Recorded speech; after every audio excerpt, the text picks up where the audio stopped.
بسم اللہ الرحمن الرحیم السلام علیکم ورحمۃ اللہ یہ ریڈیو صدائے حریت جموں کشمیر بہت شیخ اقبال ٹاٹھ دزدار بوزن والو پاکستان بھارت پہ ان والن سکھ یاترین باپت کرتارپور صاحب گردوار زیارت باپت راہداری دوبارہ کھولنک اعلان کران وونمت کرونا وائرس بچاوک ویکسین لگان آمتین سکھ یاترین ای نئے رٮ۪ت بابا گرو نانک دیو جی سٕنٛزِ برسی حوالہ رسومات ادا کرنک اجازت دن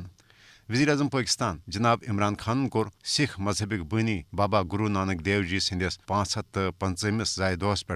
نومبر سن 2019 مز کرتارپور صاحب گردوارچ زیارت باپت راہداری کھولنک باضابطہ افتتاح یمچ پور دنیا مز نہ صرف تعریف کرنا آئی بلکہ کرتارپور راہداری آئی پاکستان کے طرف مذہبی ہم آہنگی تو امنچ حقیقی علامت تہ قرار دن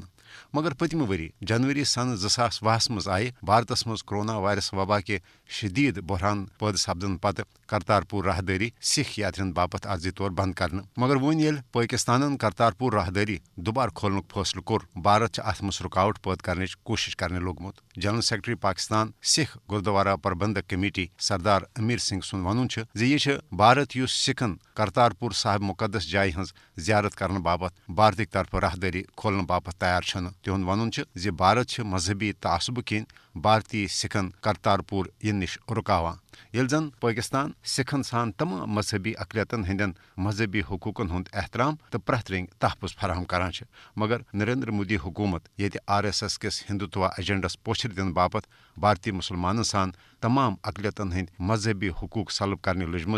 تت مودی حکومت پاکستان کے طرف کرتارپور راہداری ہوس مذہبی ہم آہنگی تو امن کس اقدامس تہ زک واتنانچ کوشش کران پاکستان جنوبی ایشیا کس خطس مز پائیدار امن تو مذہبی رواداری قائم کرنے باپت سکھن ہز مقدس جائے کرتارپور صاحب گردوار زیارت باپت راہداری کھولنک اقدام کران یل زن بھارت نہ صرف بھارتی سکھن کرتارپور گھنس نش رکاوان بلکہ بھارتس مز ہندو نسلی تو مذہبی بالادستی ہندس ہندوتوا نظرس پوچھر دن باپت مسلمانن دلتن سکھن عیسائین ہند مذہبی حقوق حکومتچ سرپرستی مز پامال کرنے بھارتس پزِ کرتارپور راہداری کھولنے کس پاکستان کس فیصلس خیر مقدم کرت بھارتی سکھ یاترین کرتارپور مقدس جائے ہز زیارت تو گرو نانک دیو جی سن برسی حوالہ رسومات ادا کرنک اجازت دن یہ ازیک خاص تبصر دیو میں اجازت پن تھزو خیال خدائے سوال